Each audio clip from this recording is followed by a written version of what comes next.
Now the business we're doing to sustain our children. Just about to kill and they can rescue.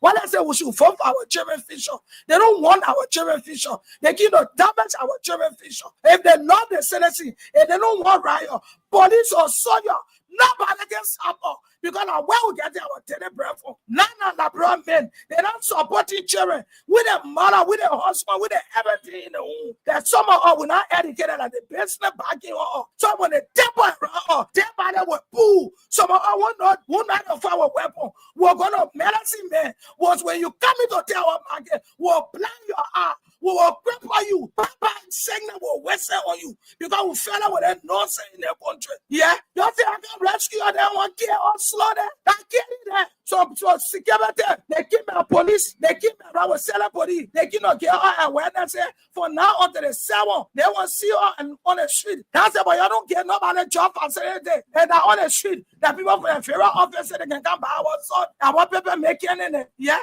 and I blessing them will not belonging in market. Now along the street, and I market or say in a general market, say la bravo phone all over the world, the great America, they started on the street. Africa, they started on the street. Now they la bravo. Why can improve that they want to suppress up on the street? I have been working for the past 6 years with Joria government, and we are caretaker. We are the one that's doing the cleaning up and things. Since Joseph Boakai for the past 6 years, since Joseph Boakai took over for the past 3 months, they be demanding us to come to work every day. For me, I pay $450 to where I live to come here and $450 to go back.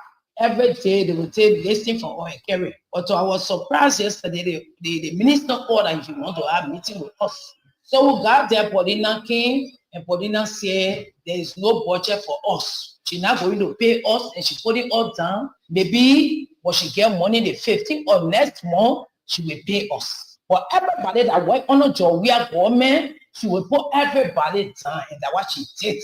So we got angry, we went to the mansion in group, 730 persons. But then she said, Joe, we have put her father down, but he was working. So anybody that work on a job, we are with him, that job we have put that she will put them down. But then so therefore she came and said, she's not working with us again, and she didn't pay us. So I thought that we work in this government for the past 6 years. And then for the 3 months that Joseph Boakai got there, we've been working early in the morning, we can't early in the morning, can't work. We have been working for the past 6 months. So they should get our pay so that we can go and sit down. That's how she left. So we should go and sit down and wait for the 15th.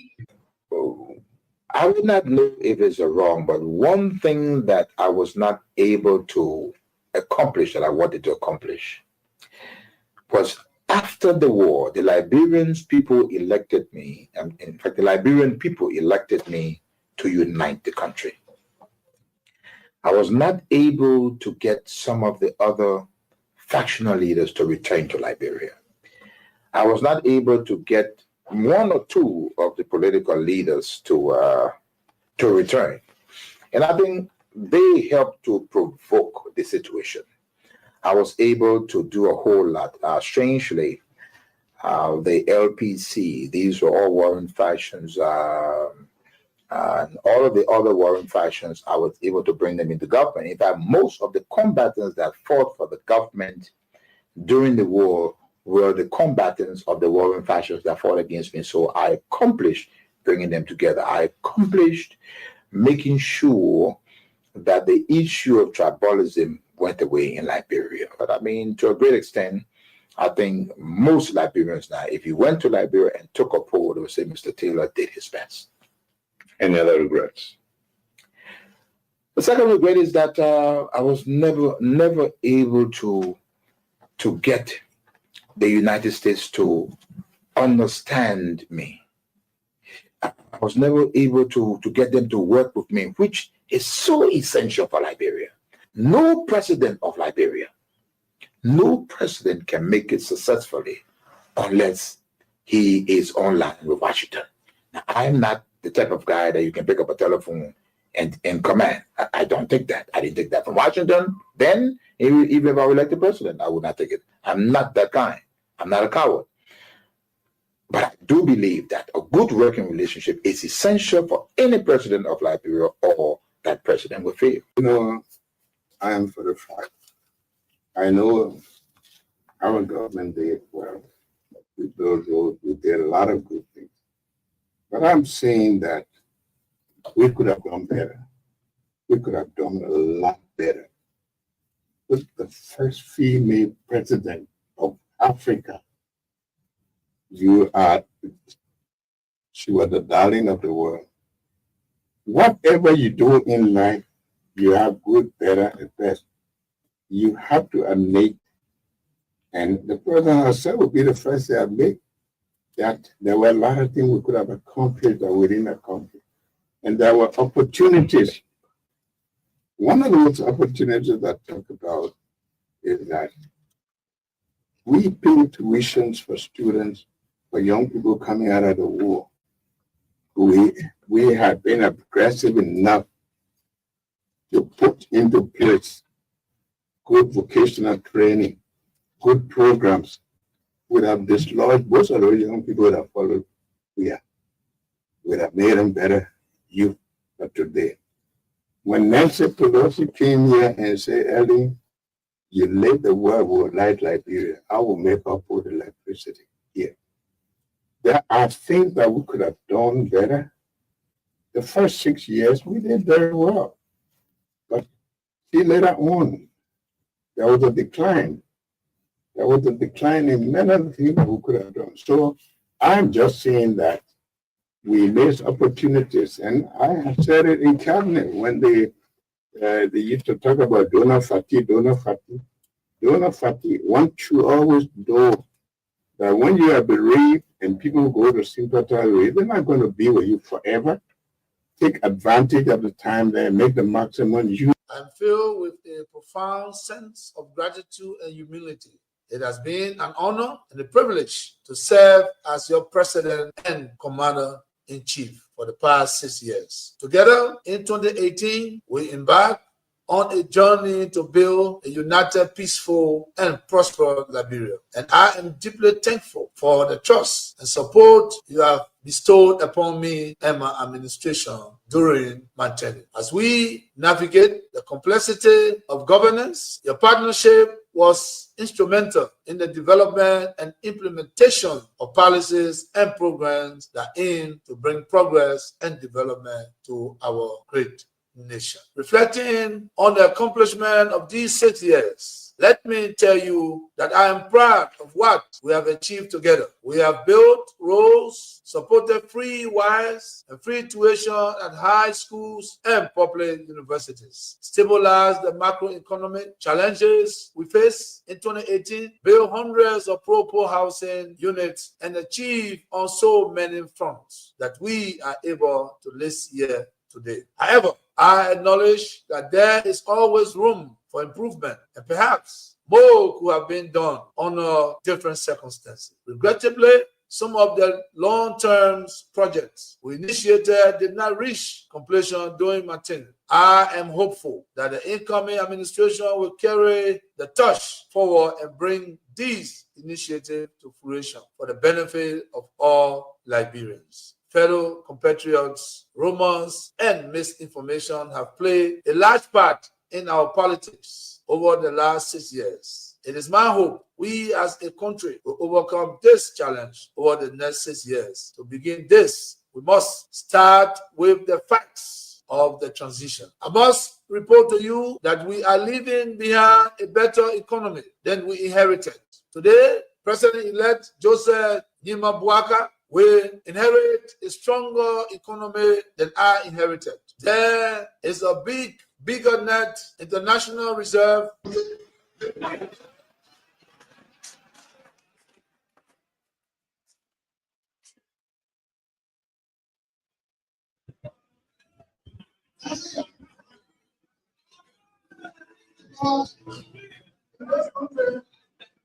When you elect a clown and you think that he will be a king, what he does is to convert the kingdom into a circus. This is what we must deal with, and this is what we must say. Who do we elect into our public offices. Because, as I've said before, when you allow hyenas to take care of goats, why should you be surprised when the goats are eaten? This is the same. And Africa is only going to realize our potential in all areas when, by dint of choice, we enable and allow our best men and women to serve in different areas. I've heard it being said about Lee Kuan Yew in Singapore. I've heard it being suggested about Mahathir Mohamad in Malaysia. I've heard it being said about Japan. I've heard it being said about other countries. But there was a conscious decision on the part of those individuals and the followership. We always talk about leaders, but we never talk about the followers. The followers must also style up. Africans on average are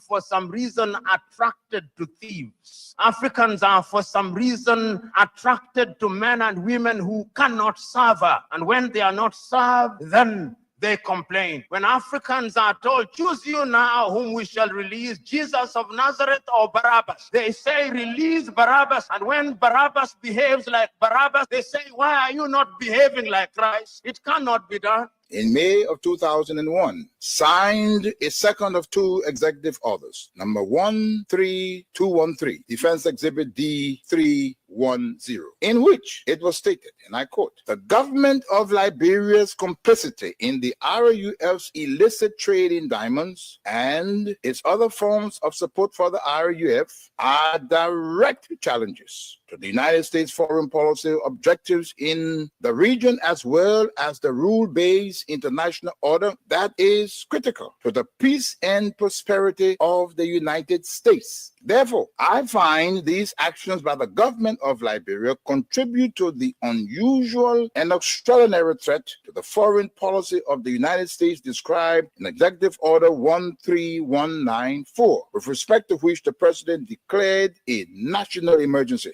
This executive order did not say the alleged complicity, it concluded the complicity. The conspiracy was born, all systems put into motion, and here I stand today. I never stood a chance. This is the broader contextual matrix that regrettably did not and still has not seen the light of day in these proceedings, despite the gallant efforts by the defense to unearth and reveal the contextual framework behind the charges against me. Now, with the two executive orders, the dogs were let out, so to speak. What followed was a dispatch of the attack pack led by Lieutenant Colonel David Crane, Defense Intelligence 30 years prosecutor. He, Crane, unlawfully unsealed the court's sealed indictment to his handlers, senior U.S. government officials at the U.S. Embassy in Freetown, was never held to account. The rest of the operational team are Colonel Brenda Hollis, Defense Intelligence, CIA, U.S. Air Force, Senior Trial Counsel, and Armed Prosecutor. James C. Johnson, U.S. Army expert,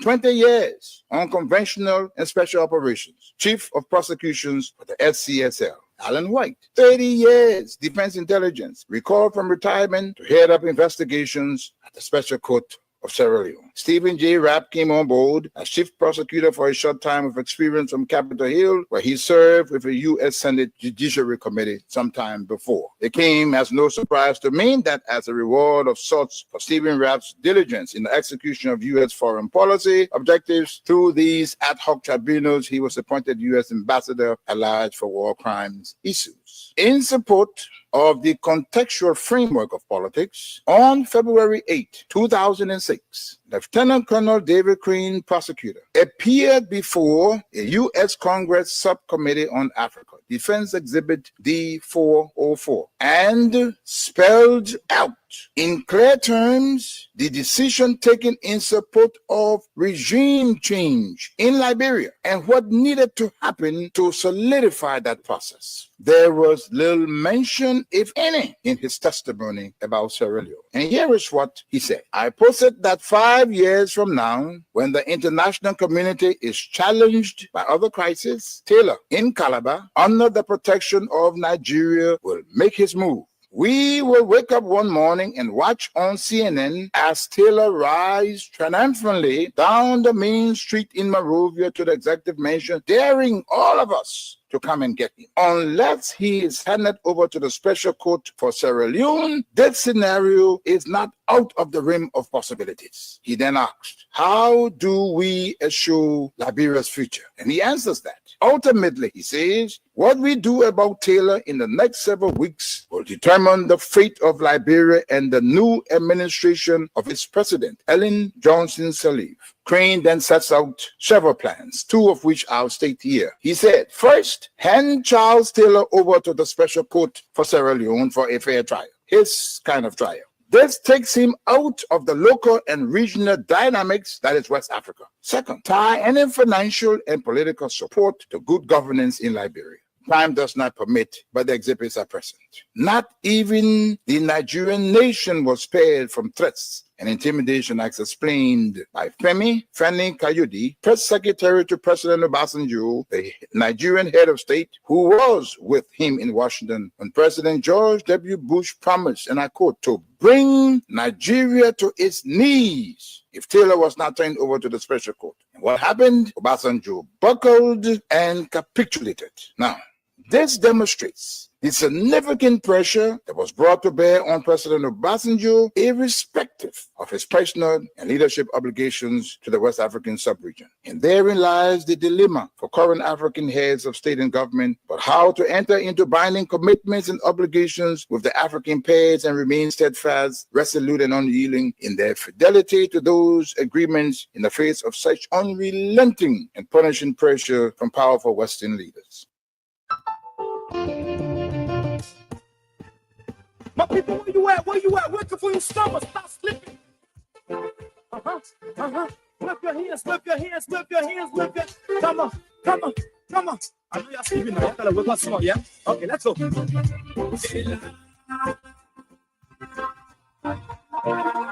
people who are, the people lost, the government betray us. So much. The people who are so, the people lie to us, the government betray us. We tire with their lies, we tire with their promises that led us to a lot of damages. We tire with that speech they preach indeed, and now you need the teeth. Where you at? Working for your stomach, stop slipping. Whip your hands, whip your hands, whip your hands, whip your. Come on, come on, come on. Oh yes, and I always love to start Okay, let's go. with the portion of the song that is asking you to raise your hand. This sets the pace for our discussions here on a daily basis as we engage on the different issues confronting our people, regardless of where they find themselves, regardless of what they do for living, regardless of who they know to survive, regardless of what they know to survive. Let me say a very, very pleasant good evening to all of you across the country. Good morning, good afternoon, good evening to those of you in the diaspora. Our friends, our fans, our followers, our critics, and even those of you who do not like the things we say and the way we say them. It's good to have all of you joining us tonight on the Monday's edition of the show. This is Freedom Hard Talk. Yeah, we talk of the hard issues the hard way. At times, we even talk the soft issues the hard ways. Because the broadcast government seems to be stubborn, but it listens to the hard talks, the hard facts, the stubborn realities. Even though they don't take actions to solve them, but they listen to the hard issues. And so we talk hard here. Just too many things to talk about. Obviously, the weekend is over. A new week is continuing. And today is the first working day. It's the 24th day of February. Just too many dramas all across the country. As a radio personality, you're sitting and doing a list of issues you want to talk about. At times, it gets confusing, and the list becomes so long that you are unable to use 2 hours to exhaust all of the issues. The religious people have their own issues they want you to talk about. Those in the agro sector have their own issues they want you to talk about. The youth and students community have their own issues they want you to talk about. Oh, what's about the politicians who also have their own issues they want you to talk about? Those in the opposition bloc also have the issues they want you to talk about. The security people have their issues they want you to talk about. The motorcyclists have their issues. The civil society people. Just the different sectors. All of the sectors are confronted with compounded problems. Looking for a masterpiece leader that will set a realistic agenda to solve those problems. Do we have in the leaders that we have as our country the quality of a masterpiece in leader that we want to see? That's not a question for me to answer. That's a question for me to ask you, the ordinary people, who are the direct victims of the quality of leadership that we have as a country. And so you have to join me to answer these questions as we ask them. Today we have too many things to talk about, man. You know, on Saturday I was sitting home and just pondering over a lot of issues, a lot of actions that have been taken by the president. Some were reversed, some are being ignored, some are being corrected. And then I asked myself, why is the president reinstating Director Brown Lansana? And he's not thinking about reinstating or even investigating Nesco Waldo from the National Security Agency. Why is the president negotiating with the central bank governor, outgoing central bank, or former central bank governor, Elisha Stalu, to leave the job and appointing Henry Samoa, to occupy the post and leaving the LTA just like that, untouched? As Edwino Zagba remains suspended along with other commissioners, and you have all commissioners there, including the head acting. So nothing. Aren't these situations the same, or don't they have similarities that are supposed to carry corresponding action or approach from the office of the president? What is happening to Joe Bwaka? What is happening to the UP government? I say on Monday I'm going to have a conversation about this. Yes, all of the conversation about the Fadika brothers. For me, I do not have too much interest in that, but yes, again, because of the size of the platform is wide, the audience is huge, and so people, our followers, our fans, our audience will expect that. Let's wait to hear what Austin has to say about the situation involving the Fadika brothers and the armed forces of Liberia. So we will say something about that because of the sake of our audience. Did I hear that EPA has found Seti brother $5,000 and that's it? That's all. And everything finished. The dust is settled. What type of country do we have, my people? What is going on? I think I want to weigh in on that as well. And then we will do a reflection analysis. We want to play you again. We told you interchangeably. We will play you the audio of your justice minister until this government tenure expires, where he's admitting to more and more Liberians do not have trust and confidence in the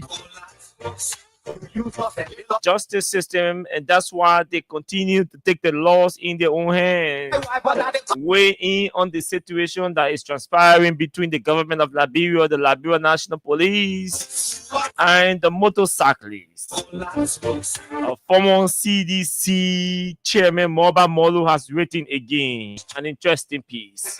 We thought to highlight that on the platform as well tonight. The Liberia National Fire Service. Oh yes, a litany of issues to talk about. The Liberia National Fire Service is roaming the streets of Monrovia and its surrounding,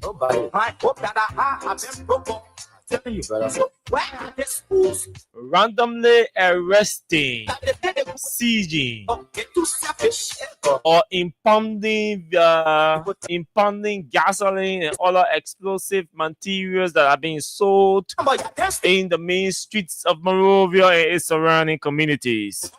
They said, no, it is wrong. You can be selling explosive in this manner. It is dangerous. It poses threat to our security.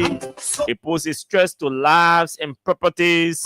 And so we will not allow that. I have an interesting video. I hope our producer can come in here to help me and cue this video. For those of you watching, it's very interesting. If I can cue the video, I'll post the video on my page just after the show.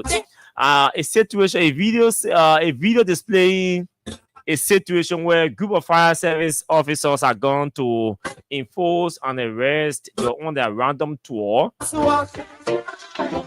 and they are apparently arrested a gasoline belonging to somebody running a not goldsmith, a blacksmith shop. A wedding, he's a wedding man, you know, he does wedding, all of that. But the way he responded to the agents is interesting, and I wanted to have a detailed conversation about that. But I reached out to the Liberia National Fire Service, and they have asked me to kind of sit and have a conversation with them so they can brief me, update me, detail me on their operations. And that will probably follow a Latin analysis and commentary on the issues. And so I'm going to hold my peace on this fire issue, and then tomorrow we will have a conversation about that. Those are the issues we are talking about tonight. Too many issues. There's just a long list. My name is Austin Kawa. I am your usual host. I am your usual presenter. We will sit here tonight to talk the issues. Tonight we are not firing like we would do. We are not using the tone that you expect us to use. Tonight we will sound like a preacher man.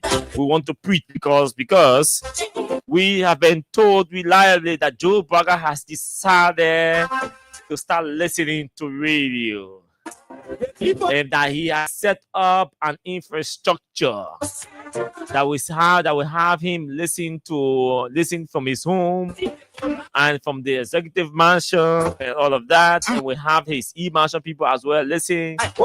So we are aware that e-mansion folks now have started listening, even though they were listening, but the president is listening now. If they align, they lie to themselves. But the fact that the information came directly, officially from the e-mansion, it says, yeah, let's see, we'll give them 1 month and try to engage them and see the impact our engagement is going to have, since they have told us that the president has started to listen. We told you the moment yesterday, from the day you started, you took a decision to prevent the old men from listening to radio, especially us. That was the beginning of the mess that we have as a country. Yes, I know. We a lot of things to talk about. There's a reason why we're not going to talk about this whole Augustine Kafan and UC thing.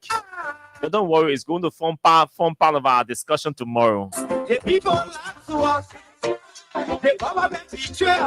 So yes, we can exhaust everything. We'll talk our UC thing, Kafan statement. Somebody is sending me text. Austin, I thought you were really going to talk about it. Yes, we'll talk about it tomorrow. It's already on our plate for tomorrow. In fact, that's why we wanted to exhaust everything that transpired over the weekend. And then Tuesday, as usual, and that's how we do. And then we continue on to Tuesday with the fresh issues. Oh, the cash giveaway is also active on the show tonight. And tonight our payout is 4,000 Liberian dollars as usual. All you have to do, make sure you have 100 Liberian dollars on your mobile money account. You dial *799 hash and send. You select option number 11 for Freedom FM and send. The two options will appear before you. Option number 1 will be asking you, do you want to play in US dollars? And option number 2 will be asking you to play in Liberian dollars. Whichever option you select, you send and you enter your mobile money password. That's the size and shape of the show tonight. Don't forget, this show is proudly sponsored by Crime Stopper Liberia of Old Man Sam Sire. We take a break very shortly from our sponsor, Crime Stopper Liberia. When we come back, we move into our conversations here tonight on the different issues. Again, the cash giveaway is active and we are paying you $4,000 tonight if you play and win. All you have to do to play is make sure you have 100 Liberian dollars on your mobile money account or its equivalent in US dollars. When you have that, you dial *799 hash, you send. All the options will appear before you, but just select option number 11. Just enter 11 and send. When you do that, two options will appear before you again. If you select option number 1, it means you're playing in US dollars. And if you select option number 2, it says to you that you are playing in Liberian dollars. Whichever option you select, you send. And you enter your mobile money password. Let me say happy birthday to all of you celebrating your birthdays today, respectively. All of you who are celebrating birthday today, we say happy birthday to all of you, including our man Alfonso Kra, Martin Blind. All of you born in February, we say happy birthday to you. Happy belated birthday to all of us. Happy birthday to all of you. And happy pre-birthdays to all of you.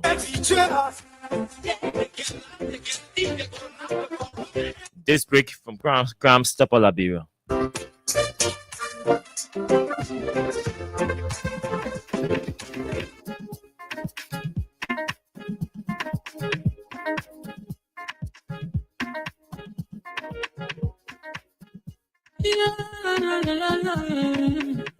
It's about musical. There are crimes in many places. In every community, you can see. So if you see crime and report it, don't tell her in your hands for the right authority. Tell it can't take care of it. Crime Stopper here for us, bringing safety to your door. Whether you rich or you poor, if you see a you must talk it, I mean you check. You work for your safety. If you see a don't keep it, you must call to report it. Crime Stopper, the people bringing safety to your door. Crime Stopper, stopping crime and make a peace for them before. Crime Stopper Liberia, on the center to interior. Crime Stopper, keeping us safe, they're stopping crime for all of us. Crime Stopper, the people bringing safety to your door. Crime Stopper, stopping crime and make a peace for them before. Crime Stopper Liberia, on the center to interior. Crime Stopper, keeping us safe, they're stopping crime for all of us. Crime Stopper Liberia is your community crime fighting partner. Don't take the law into your own hands. Remember, if you see a crime, report it. This is a message from your own self, Old Man Sam Sire. Crime Stopper, the people bringing safety to your door. Crime Stopper, stopping crime and make a peace for them before. Crime Stopper Liberia, on the center to interior. Crime Stopper, keeping us safe, let's stopping crime for all of us. Crime Stopper, the people bringing safety to your door. Crime Stopper, stopping crime and make a peace for them before. Crime Stopper Liberia, on the center to interior. Crime Stopper, keeping us safe, let's stopping crime for all of us.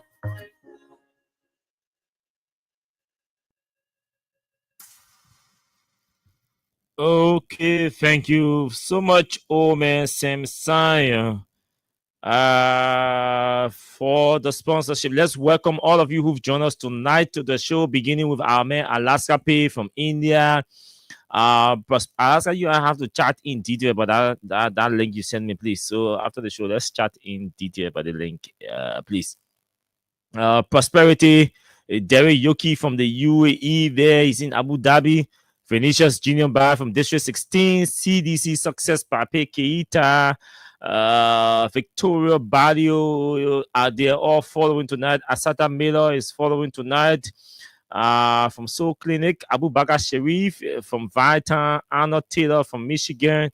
Let me say welcome to all of you who've joined us tonight. Dubon Hill from Charlotte, there in the US. Matthew Node is following from Babolu County. Hamzat Sharif is joining us from the US. Fazari Shelton is joining us tonight from Barnesville. Keba Jusu Kalima is following from Lofa. Moses Royal is joining us tonight from Timberland Home Furniture Trading. Blah blah blah. Moses, the next time we call your business name here, you pay some mile. We'll find you.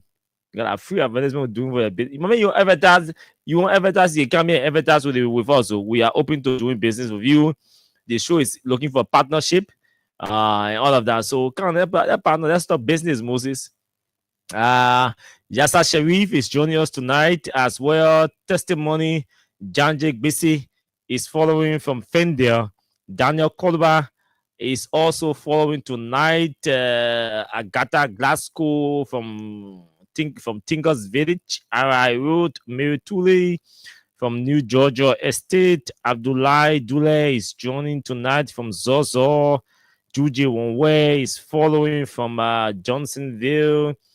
Charles Gray is joining us tonight from Coffee Farm. Cardwell, Mohammed Sharif, Shoem Papi are all joining us tonight. Let's say welcome to all of you who've joined us tonight. A lot of things we have to talk about, and so we shall move straight into our discussion tonight. But let me play you this. Who is this person? Yeah, okay. So I'd like to begin with this whole National Elections Commission thing, and all of the issues are raised. So here's what happened over the period of time. So on the 14th of January, okay, I don't know where this feedback is coming from. Okay, so on the 14th of January, we woke up to the news that the president has suspended the head of the National Elections Commission, and the executive marshal said that Director Brian Lansana was suspended for term indefinite. They describe her action, according to them, as disruptive of public order and stability. Disruptive of public order public order and stability.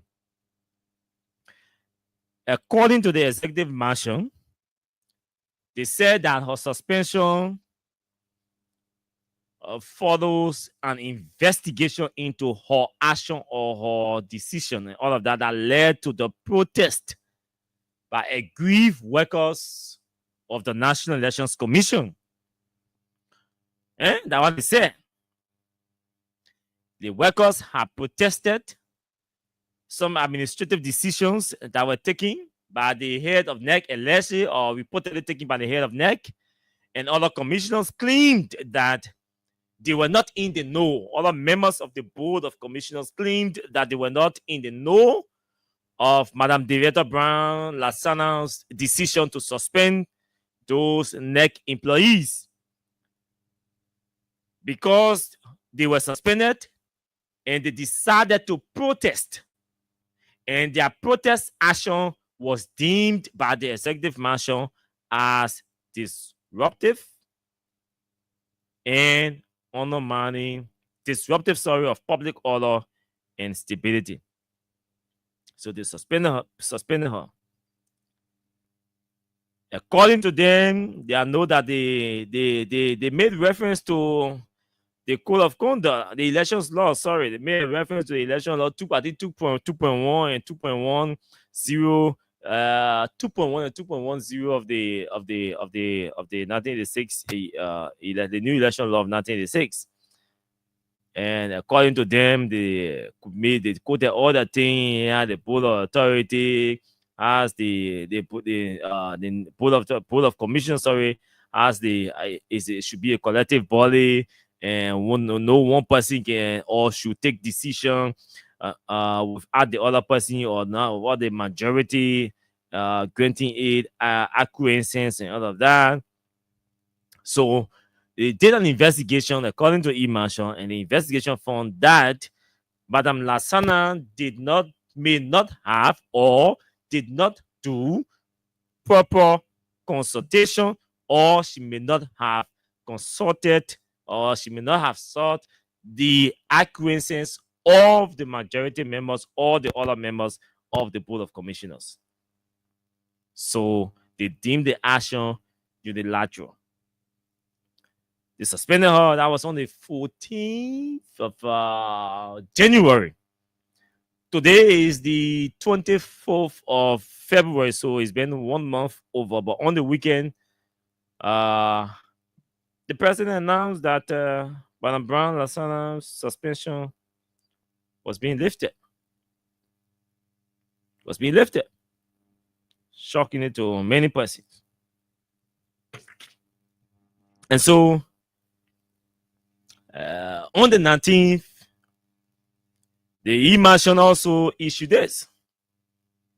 And the E-Marshal said they lifted Madame Brown Lassana's suspension and all of that. And that the decision may have followed a high-level meeting that they held on the 18th of February, and on the 19th, they lifted her suspension. And so they urged her to go back to work. But let's see what happens, or what happened as well. So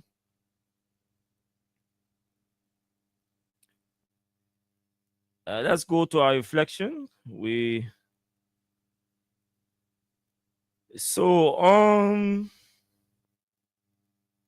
E-Marshal issued a statement on the 22nd of January, 2025. January 14th, Lassana suspended. February 18th, they held a meeting on the 19th. She's reinstated. In the same January, after the 14th, the 22nd, Executive Mansion Liberia President Bwaka Senior has relieved Mr. Nesco Alio Wallo of his duties as Assistant Director for Operations at the National Security Agency with immediate effect. They said the decision taken for administrative reasons.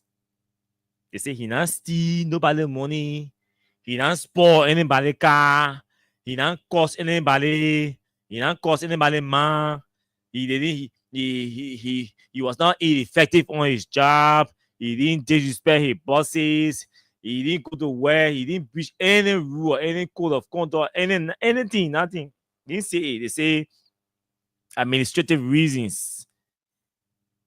They say decision taking for administrative reasons is part of ongoing efforts to ensure that the effectiveness and efficient functioning of Liberia's national security apparatus, including the DEA. Let me add this there because we're coming to the DEA, including the DEA. The president assures the public of his unwavering commitment to maintaining the highest standards of professionalism. The DEA, the police, the highest standard of professionalism and accountability across all sectors of government, particularly within the nation's security institutions, which includes the police, the military, the DEA, the fire service, the immigration, and the list goes on. Now, Wallow remains suspended, not suspended, but relieved of his post. And I want to say this tonight to the president. Same thing happened with the Fadiga brothers and AB Kuma, and not the Fadiga brother, but one of the Fadiga brothers, AB Kuma and Baoko. But I want to say this tonight to the president. A lot of those from his office who were listening.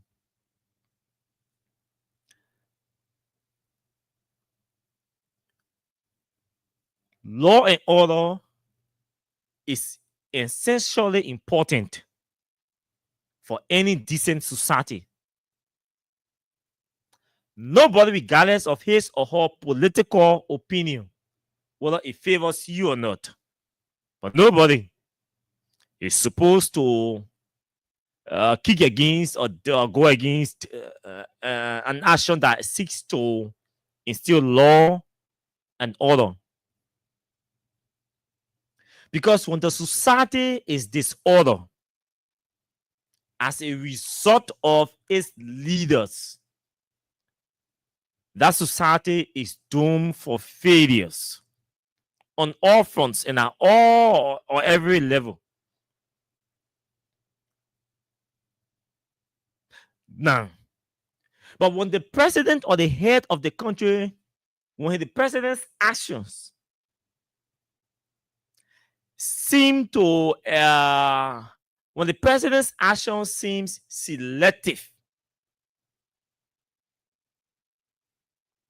or when the president's action appears to be targeting a particular group of individuals who are not in his circles, then it becomes an issue. Then people, or including your critics, will say, but Mr. President, you're not ready to fight corruption, for example. Mr. President, you're not ready to instill law and order in the country because you can't be suspending Wallow for doing nothing. Only because somebody felt he was not supposed to go to a funeral where emotions are expressed without prejudice. Let's place that in context. At funeral ceremonies, not just funeral ceremonies, but when the portion that has to do with paying tributes, that portion has always been associated with emotional expressions. And most people who go to pay tributes at funeral services are people who have close relationship or strong ties, either institutionally or personally, with the individual, with the deceased. That's why in a civilized society, expressions that are made at funeral services, especially during the tribute ceremony, they're not normally held against people. Decent people, civilized societies don't hold funeral talks, funeral expressions as law and gospel and use it to go after people personally. Unlike in a society that wants to deviate from civilization to uncivilization, we try, or who want to politicize funeral ceremonies, we use tributes, expressions made during tributes, emotions that are expressed during tributes. People try to politicize that. They use that against people or against somebody because this person does not work in the president's office, or he may not be seen as a close person to Joe Biden or the Unity Party. So you say, let's go after him. Everything that happened with the central bank case, we are aware. We know that you reach out to the central bank on the record and you reconcile. He was falsely accused. You reconcile, you begging, you investigate, you saw the facts, you know exactly what happened, and you begging to pay him off after accusing people of illegal transactions. So you can still reach out to people who you wrongly dismissed or suspended. It's not late. Because when people are suspended, I remember the case with what's this guy? I'm not seeing this my good friend for a while. Oh God. Terry Swate Johnson.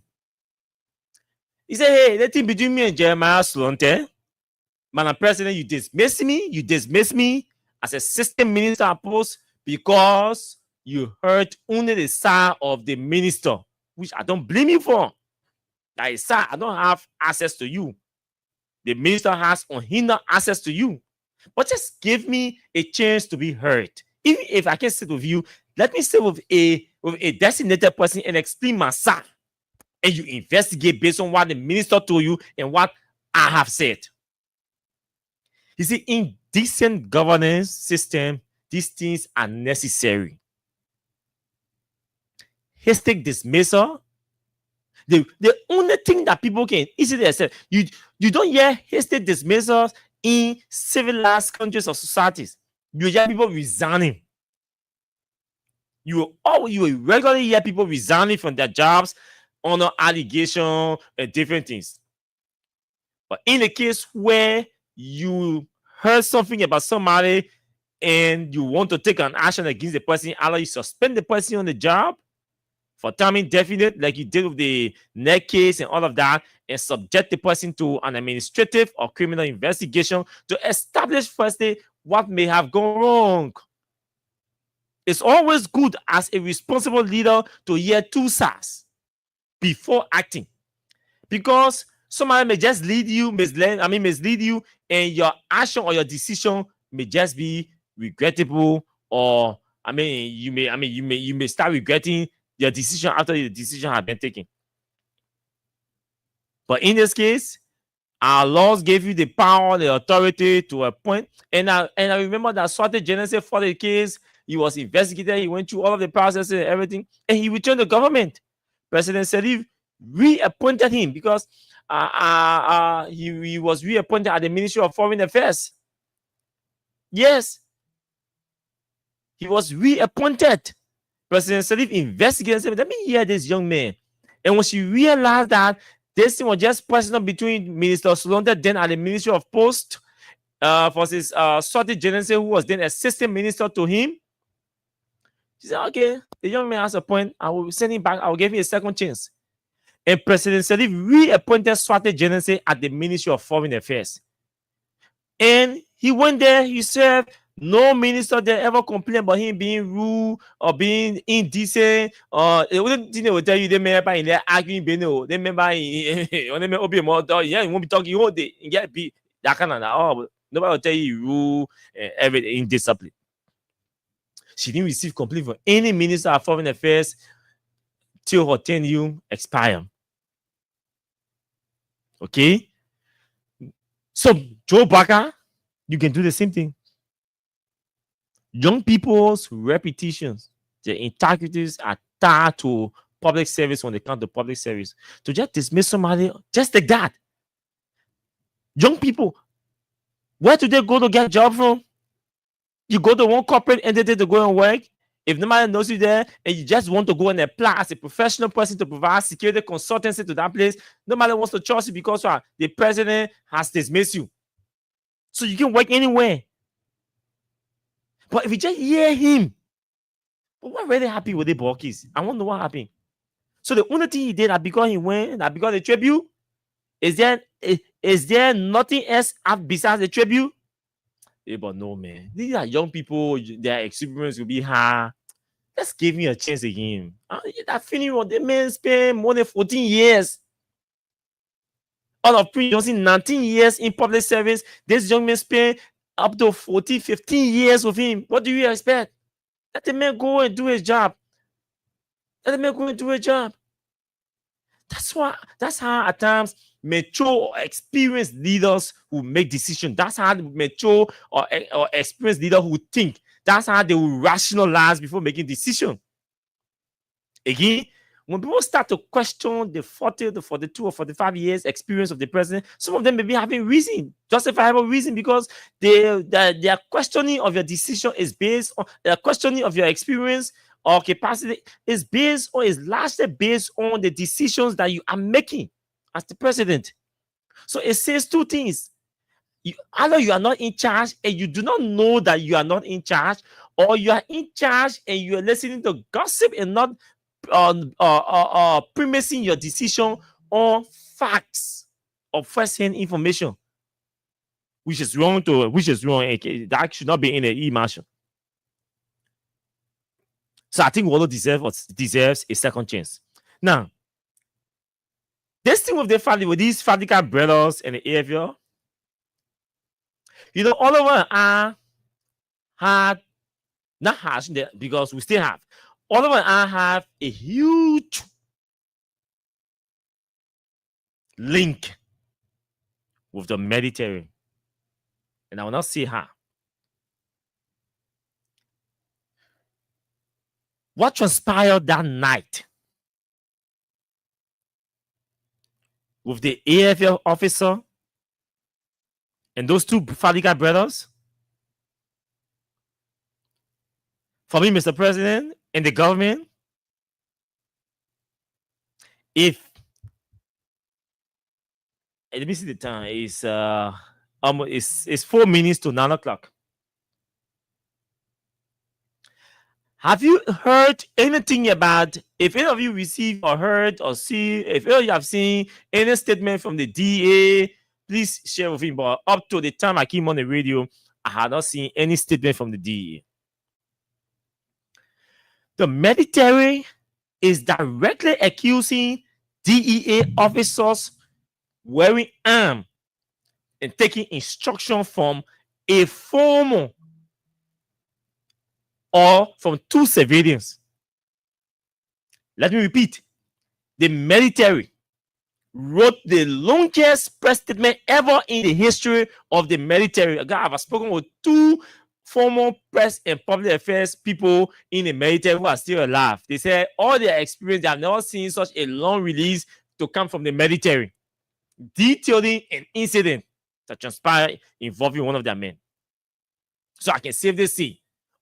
That all of us want to say this. People who are 60, 70 years old, they say this is the longest press statement that the military, as far as their knowledge can serve them, has ever written, detailing an incident involving two civilians and their officer with no casualty. With no casualty.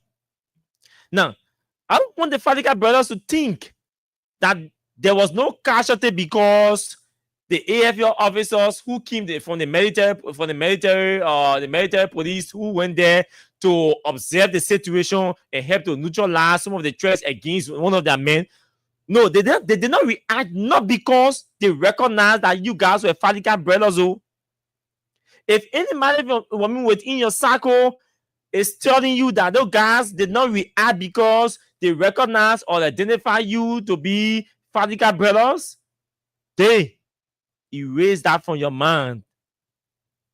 Erase that. Erase that. Those DEA officers who you send down there would have been disarmed within a few seconds by those guys who are extremely trained, subjected to their authority in their treatment. If they are wanted to take the laws in their hands, they have all of the capacity. And I know that. I can say that any day, any minute, any moment, I can say that. So probably also maybe 8 or 7 men around. Maybe you identify them wearing that military t-shirt. So you say, yeah, 7 men here, man. Because according to the military statement, it said at least between 15 to 25 men, some DEA officers, some were in armed. and they are gone to respond to a call from two civilians. Two civilians forces, two civilians against a military man. And the two civilians take a phone and call DEA officers, and they went there in pickup in the uniforms. Some of them were armed to respond to two civilian brothers. To date, you see the picture of some of the DEA folks. Let me play you some.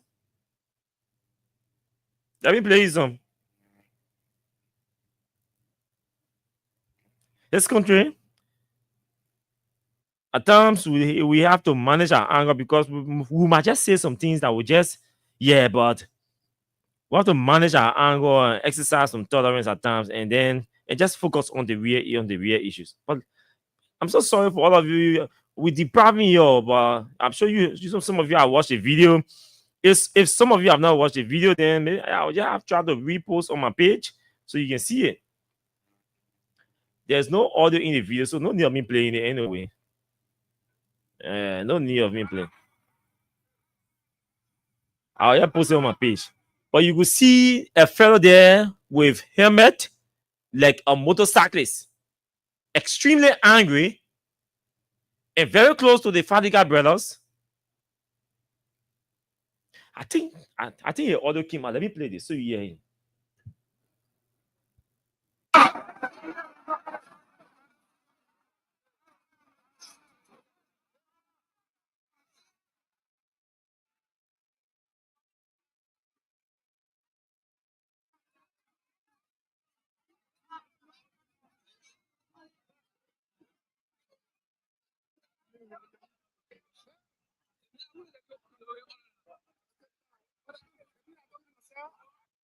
The person recorded, hey, so the men are who here to get your order? So they're asking the DE of, imagine surveillance are asking the DE officers, say, hey, so the men are who here to give your order now? What is it? Yeah, they're rare because on the area minute bands there, they will be bloody. Now the people talking you. They mean every minute, the whole barrier. That civilians talking, they think the guys were taking for a joke, and they think area people are stupid because they are the most tolerant group of people in the security people in this country. I can say that any day. I've said that before. I will continue to say this. The AFL men, I can say all of them, but all of the ones that I have interacted with, the scenes that I have witnessed, most of them, the violent scenes and the aggressive scenes I've witnessed involving police officers versus military people, maybe civilian versus military people, all of that, I think they are extremely tolerant. They are trained to be tolerant. The police is the opposite. The police is the opposite. The military people are extremely tolerant. They are the most tolerant security people in the country. But the police, they're worst. They are highly intolerant. Military extremely tolerant, police extremely intolerant. The police is the direct opposite to the military. But listen.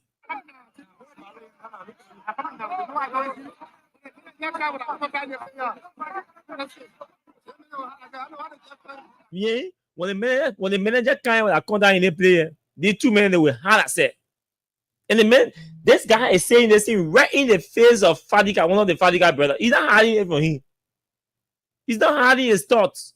He's not hiding his opinion or his views. He's saying if they manager decide to come outside, all the men they were hard at set, two of them were hard at set, Jenna. That arrogance they're wearing. And somebody saying, why the military men he beat the men and burn the kid so they can know that this country here is a country of law. Because in Liberia now, the rule of law is violation. When you violate, you're respecting the rule of law in this country. That's how the country is. When you take the law in your hand, you are respecting the rule of law. Rule of law in Liberia now means taking the laws into your own hands. Going and mob. Because even the police doing the same thing. Even the police doing the same thing. So let me end this video because I want to talk a lot of things tonight and not enough time, so I have less than 1 hour. But I'm just playing. I'm just playing portion of this video to tell you the danger that those two guys were in, those two brothers were in, and they did not know that they call that one ignorance. They were in a dangerous zone and out of ignorance. I always say to you, arrogance has a way of growing your ignorance. It can increase your ignorance. So you can know. Arrogance can make you not to know. Even if you're supposed to know, you can know, you can realize, you can rationalize, you can see, you can hear danger. That's what arrogance does. Though military men are taking the laws in their hand like Richard Kuhn did, then they all on now batching on the military people. Oh, but they're the force for good. They're supposed to know better. They're not supposed to do it. They're not supposed to do that. So they didn't allow themselves to be pushed into the Richard Kuhn scenario. They held their peace. They held their tolerance. They held their patience. And they issued a release, took their men to the 14 military hospital, taken to the emergency store. He underwent emergency treatment. I'm told he's recovering now. And they said in their statement that they are willing to subject themselves to the police civilian investigation. They're willing. And I will implore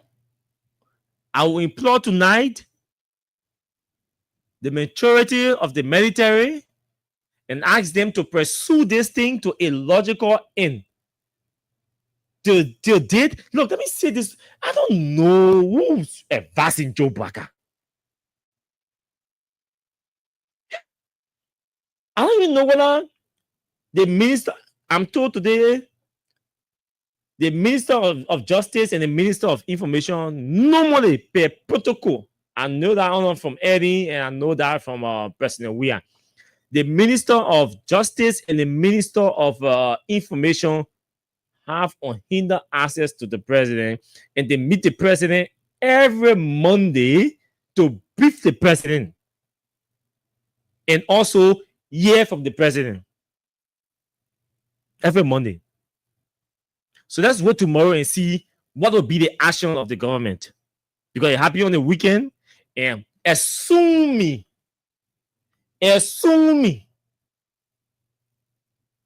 because our intel have not told us whether the Minister of Justice and the Minister of Information have met the president or met the president today. Once we get confirmation that the Minister of Information and the Minister of Justice briefed the president today and met him and briefed him, then we will say that to you. But we've not been informed yet that those two officials have met the president. But assuming that they met the president today, then we expect an update from the government. This is the military. There's not one group of police, community police team we're talking about here. Maybe some of you have not read the statement issued by the military. Maybe. I'm assuming that some of you officials of the government have not read the statement and subjected that statement to national security interpretation. Some of you, including the Minister of Justice, the Minister of Justice needs to take that statement. If you are not ready, or you just read it, they call skimming. SKIMMING. That's a word. Maybe you give people, you just say, what is it? Okay, they call it skimming, right? So probably the Minister of Justice just grabbed that release because it's long. He didn't take his time, so like some of us, to read over it. If he did not do so, I am encouraging the Minister of Information and the Minister of Justice, along with Councillor, is it Councillor now, or Anthony Samuel Kofi, who is the National Security Advisor to the President. I'm encouraging them to take that release, read that statement, Johnny, sit down in a strategic meeting and analyze that statement. Call your national security meeting to read that statement, ask for interpretation. That's why all people will do. Ask them. That statement is not ordinary. If some of you thinking that the statement is just a press release or the regular press release any matter will issue, no, it is not an ordinary statement. That statement is telling you what the military will do or what they're thinking about doing. They also tell you, say, you know what, we are holding our peace and waiting for the investigation. That's why we are subjecting ourselves to the investigation. They told you in a release that in the presence of the military, the armed forces, in the presence of the armed forces, the members of the a representation from the military, headed by the military police, went there to comply with the state investigation under the authority of the Liberia National Police. The military said to you in that statement that the two brothers refused to comply with the investigation. They said they will not write a single statement, a single word. The flag of Liberia is here, the military. Under the police authority, two civilians say, we will not subject ourselves to you. Gregor Como and other people, they are passing around running beyond Frank Safogo, a lawmaker, a certain lawmaker. Intimidating people and targeting fanatic around here, arresting people, intimidating them, torturing them. I mean, just threatening them to enlist statements from them that will incriminate certain lawmakers. And they said they are investigating lawmakers, investigating arson. You have two civilians telling you, I will not comply with police investigation in the presence of the military that is the complainant. Hey, are you kidding me? Do you know what it is for the military to be a complainant in a case involving two civilians? Folks, the government has a chance to score high grade, to project the professionalism or the professional nature of the military, and you're sitting and joking with this thing. Do you know what it is for the military to go and complain a civilian to the police?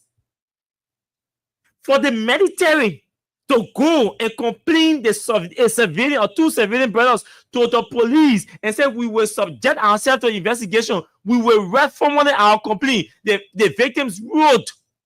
They said, you, the two civilians, you can't write. They said, we're not writing. The government still sitting down. They not say nothing yet. And you want investors to come here? You want to stay down and investors listening to a country, listening to news or reading the newspaper, where the military is complaining to civilians and the two civilians are saying we will not subject ourselves to this police investigation in a case where the military is the complainant. Then you say, hey, investors just come here. Don't you take all to be serious. You don't cancel no 60 billion US out to our country. You keep sending money here for voter registration and awareness. You keep sending money here for to improve our education. You keep sending money here for tax awareness. What is tax awareness? That Americans should send their money there to a country where the civilians have authority over the police and the military. That they say we will not subject ourselves to this investigation, even though the military is the complainant that has even a bigger and wider and stronger capacity to say we will not subject ourselves to the police with 32 minutes. Carry them in the barrel and go train them civil discipline. And go teach them civil discipline. They go train them about civil discipline. They go out on it. Nothing will going to come from all of it. They say, no. This is a country of law. This place should be a country of law. For once, we, the military, should not be seen violating the laws, or we should not be violating because other people violated too. So let's exercise the highest degree of tolerance and patience that were taught all these years, over decades, that with the US government spend money on us to train us to be professional people, to exhibit at all times professional conduct. We should not be indisciplined, illiterate, and uncivilized than the Fadiga brothers. We should not mind them. And for God in heaven's sake, the imagine military people say we can't complain to civilians. These stuff they when they issue long statement, you can sense the anger in the statement that the military issue. And two civilians say we are not subjecting ourselves to this investigation. We will not write rack. You are not taking our statement and we're going home. And guess what? They could not even detain those guys until tomorrow, for being rude. Because what they did, they were obstructing police investigation, police work. That's what they did. That tension could have escalated that day. If those guys are getting angry or the community people are getting angry, that police station could have gotten burnt on that same day. That's what. No, I don't know how come people say this. They train, they in power, they're in charge of country, and they don't understand things that have, that implication of security threats, national security threats. That was an insult to the military. That was intimidating. Their actions were humiliating to the gallant men and women of the military. You intimidated them. You humiliated them. You insulted them. Imagine taking a canister, pepper spray. I listened to Canto Nam this evening. It can't say something. Can't say, at times.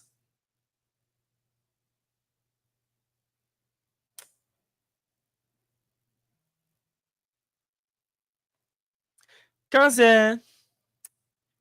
Stop, can. We just move on the radio, go sit down. Or on radio, we just can't be talking about normal thing. We forget about your politics. I think one or two persons score on the show and say no, Oliver. But Oliver was not saying this as a decision or as something that or a thought that was under consideration to resign or leave the radio. He was saying to you, hey, it gets disappointing that the kind of energy you have, the kind of zest you have, the exuberance, the sincerity from the man they had to their audience. Beating Baka, taking risks. That risk we're taking here, my people. Complete risks we're taking.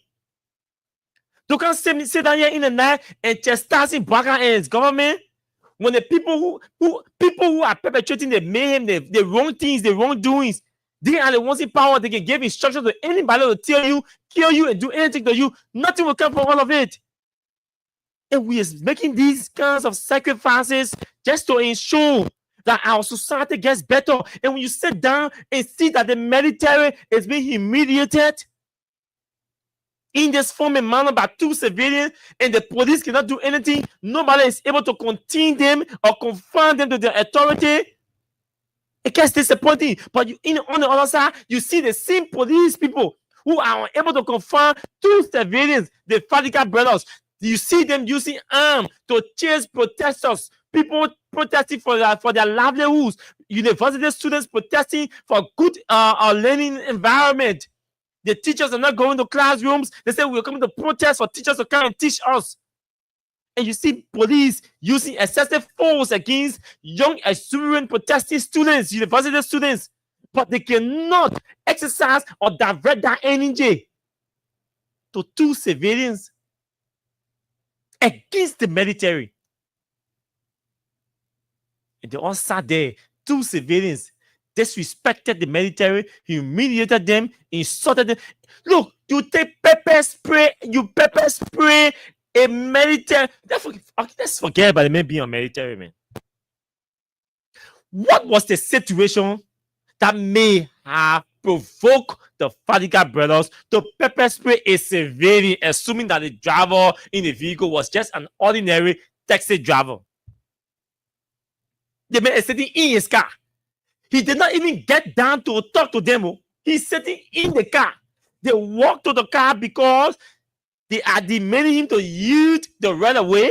So they say they got him in the car to push the vehicle to demand him, suppress him, and compel him to yield the right of way to them for them to pass. And the man is seated in his car. No form of attack. If there were any attack, maybe they were exchange of words or probably insults, which is normal between men. But to take pepper spray a civilian and another national enjoying his right to movement, and you pepper spray him, then it turns out to be that the man is a military man. You identify him and you continue. And you use object. I see that the military was trying to be careful in, the choice of words, and that's fine. But that portion I mentioned about the handcuff, hey, that weapon. They use weapon against the man. Handcuff is a weapon. It's a weapon. They use weapon against the man. They injure him. Open the weapon, open the handcuff, and use it to beat his hand. And he sustained injury on his hand, his right hand. And pepper spraying while he's seated in the vehicle. And this is happening in our country. The government is shut. The government is shut down. Yes. The government cannot say anything. It's been more than 48 hours. God, they can't say anything. Government has not said anything. But when Ernesto Wallo, who just go pay tribute, that is emotional. They say, oh, that Wallo there in paying tribute. Boom. We got dismiss the man. They got dismiss the man. Because one man sitting down in Joseph Boakai office did not let Prince Johnson. So he said, let me that transfer aggression. I had a B man here in the office. Me and Prince Johnson we never got along. So let me go after one little baby boy called Wallo. Small day boy called Wallo. What did you Wallo get coming for over again for Prince Johnson? Prince Johnson been again. And I always tell people that Sylvester Graceman, they are dangerous political and public figures. They are dangerous. And this is wrong. But wait again to see what the government will say tomorrow. Like I said, assuming that the Minister of Justice and the Minister of Information have briefed the president today, let's wait and see what the government is going to say tomorrow. The government cannot sit down and allow one police to say they are investigating where the military is the complainant against two civilians because they wore UP t-shirt and supported you to be president. What kind of nonsense is this? You sit down and hear your Minister of Finance complaining that the government is losing grips. The government is losing every significant when it comes to aid to your country. Where do you turn? Those are all aids. If they're not important to you, they're not essential. They should not be. We're talking $50 to $60 million. Let's take out $70 million because they've not completed all the assessment. I'll take out $70 million. You wear one thing.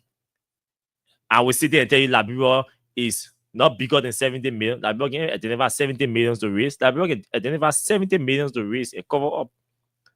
So I'm not gonna sit down here and hear my head talking USAT. The only thing I will do is the government must be ready to listen to us and take the hard political decision. She will identify 70 to 80 million in excess money and fill in for that budget. And this is a reality. But your Minister of Finance is complaining. We have a crisis before us. It is a crisis already. We have to identify at least $52 million to fill in the gap that has been created to cover for the budget. While the Minister of Finance is complaining, hey, we need to cover up for this, cover up for that. That just America say money through you say that just money through you say. There are other partners, multinational partners that are available. Those partners are still wearing their wait and see attitude. World Bank is not saying anything significant into Liberia about any form of support. When they come to you with budget support, they bring maybe 15 million, 21 million, 22 million, and all of that. You're talking $52 million. And their money coming to you as budget support. In most instances, they will tell you to cover or fit in for salary deficit. But the gap that has been created, they're going to affect the education sector, the health sector, the agriculture sector, the revenue sector, and all of that. At the end of the day, it creates a compounded problem within the economy. That shock that you're supposed to be sitting thinking about. Oh, can we run to this place and lobby or negotiate for someone like grant? Because right now you can't go for a loan. You not get capacity and you get no direction, you get no integrity to go for a loan. I said you come and go mortgage your resources, your natural resources now. So you have to start running around looking for a grant. At least one of 10 billion, so 11 million, so 13 billion, small with IMF and World Bank, maybe European Union people and all of that. Running the Paris Club, start running around. That's why you should start talking about to fill in the gap and say it as an immediate austerity measure or an immediate intervention. And then you start having conversation about your medium term and your long term plan that will cover for the entire 5 years remaining in your tenure.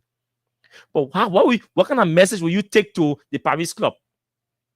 What will you be taking to the IMF if you want a grant? What will you be telling the IMF?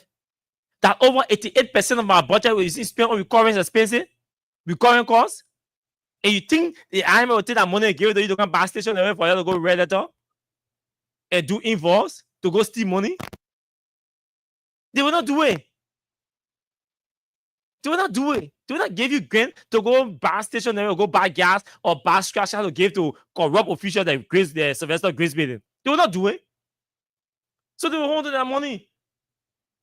They will hold on to their money. If you're going for money, back up for money to build the capacity of your education system or whatsoever, it means that kind of project or that kind of program has to be available at the World Bank or IMF. It has to be available at the European Union. Once it's not available, people say, no, we don't have money for that at this point. What will you do? You have to come back and can identify new streams to raise revenues, to cover off, to fill in the gap as you run into chaos. Because the about $106 or $7 million that is allotted in the budget for public sector investment and all that kind of stuff, then you have to take it from there. That 170 million, the government will have to start considering reducing that amount by 50% to cover off for the gap created. Because you don't get the money now. You get it. So education budget slack. Agriculture, because all the money not coming again. NEC, take it all. LRA, take it all. Nothing coming. What do you go? The only money available go to the West will spend on PSAD or PSDR. You gotta go there and take it from there. Then you hear people listening to you, people want to come here, at least invest here. Everybody here, all begging metas say AML will beg you. Please submit your contract for extension. That's serious money talking about. But I say you want to reach a budget to 1 billion. People come in invest over the period of the time for that extension, come in invest over $2 billion here. Then that story is over 200 million. I said 2 billion. Over 200 million here. And about to expand employment. Even if they tell you 5,000 and employ 2,500, that good number of Liberians come and get employed, new employment.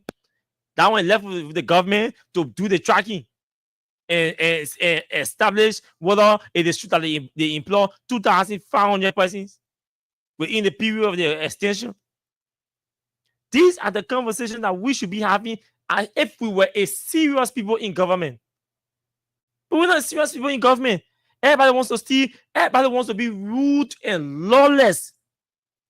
Today I was driving from Congo town coming back to town. The traffic that was not even a traffic because the red light stopped us around the Famuma, not Famuma, but Tonde Street, where you have access to Tonde Street there. The police officer is trying to regulate the traffic, the red light, because I think one or two blocks are not working. We stopped. Those of us coming from Congo town side, we stopped. I could check the cars that were ahead of me. Imagine where I stopped, I could check the cars ahead of me. So it means they were not long. The traffic was not long. The only vehicle that left that queue, start to overtake. After policemen stopped everybody and regulating the traffic, the only vehicle that left that queue, that government car. And the cars can be marked.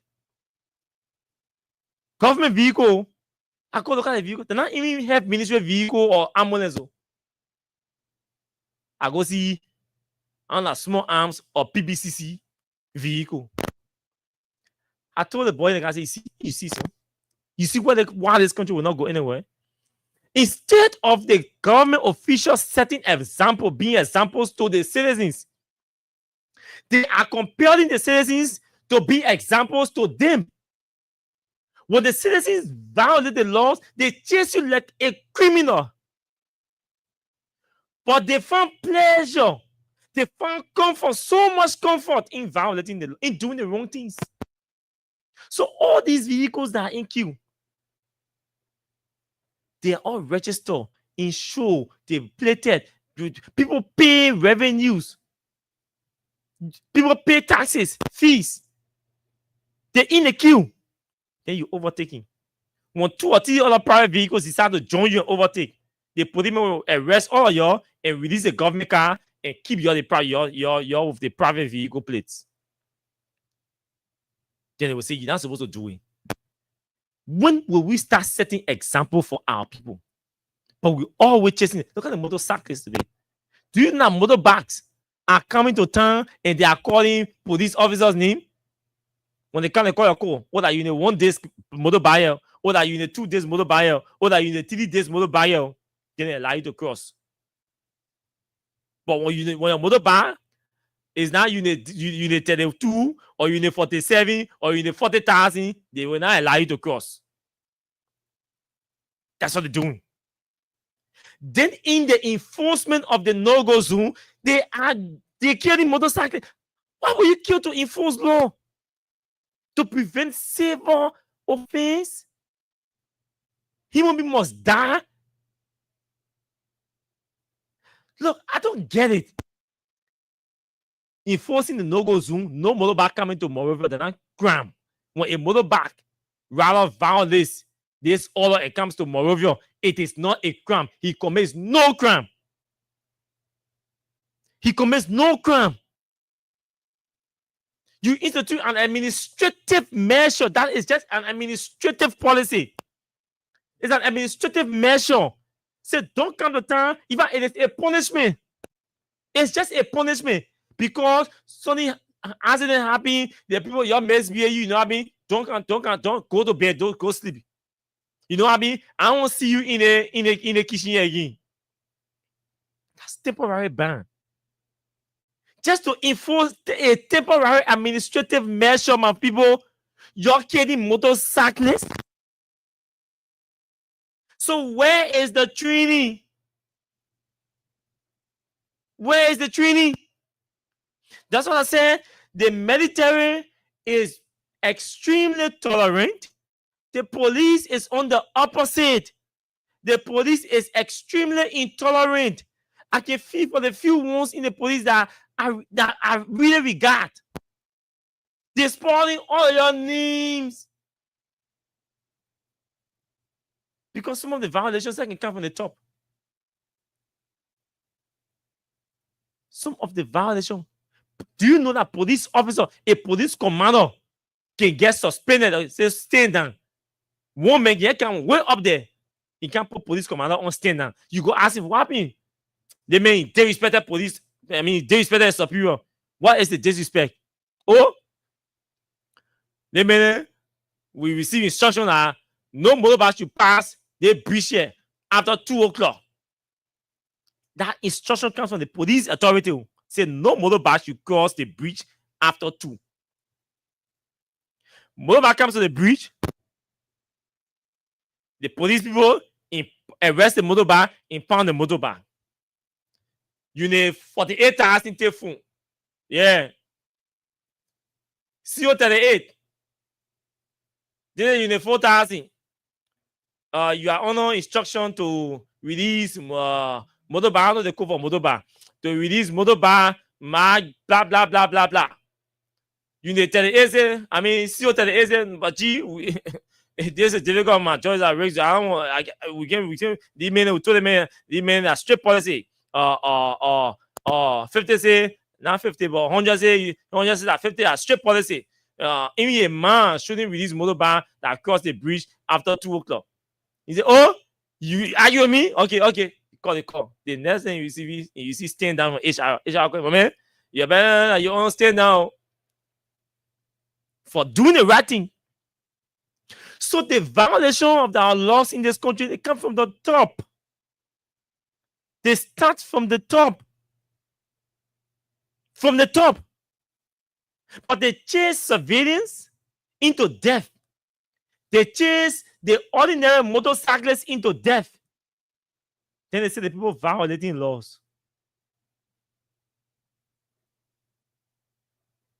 Yeah. Somebody tell me, yeah, police officer, they can ride a motorbike or helmet. When you stop them, they say, my man, a police officer.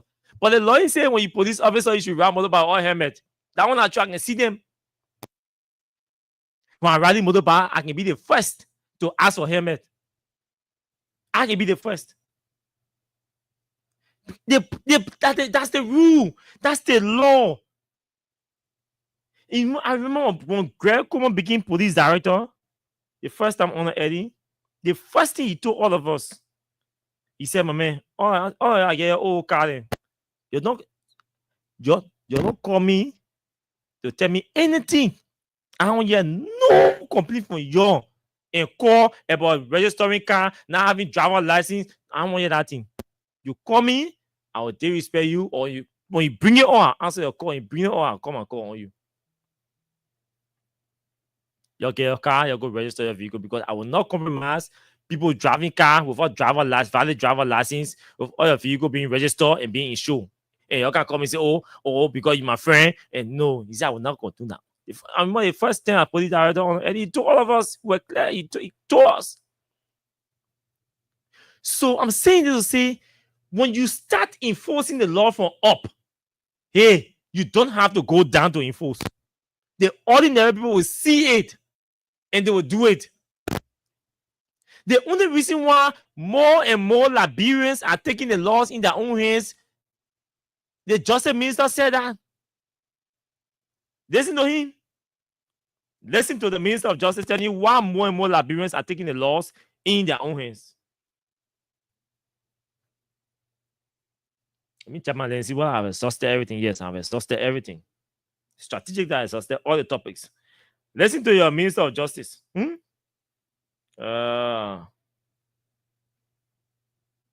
to your minister of justice telling you more and more Liberians are taking the laws in their hand.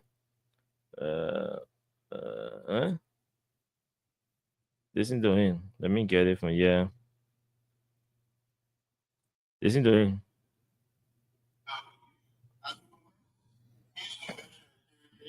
Let's be reminded that each of us, as we commend his convention heritage, let's be reminded that each of us, what has done is that the Supreme Court, the judge, the county procedure, public defender, city solicitor, defense complainant counsel, or attorney general, we are bound by our moral code of perfection. Our own strive to. This is the responsibility to deliver justice. Therefore, authority demands an exemplary conduct for all those who are part of the system, whether they are judges or lawyers. Here are various candidates.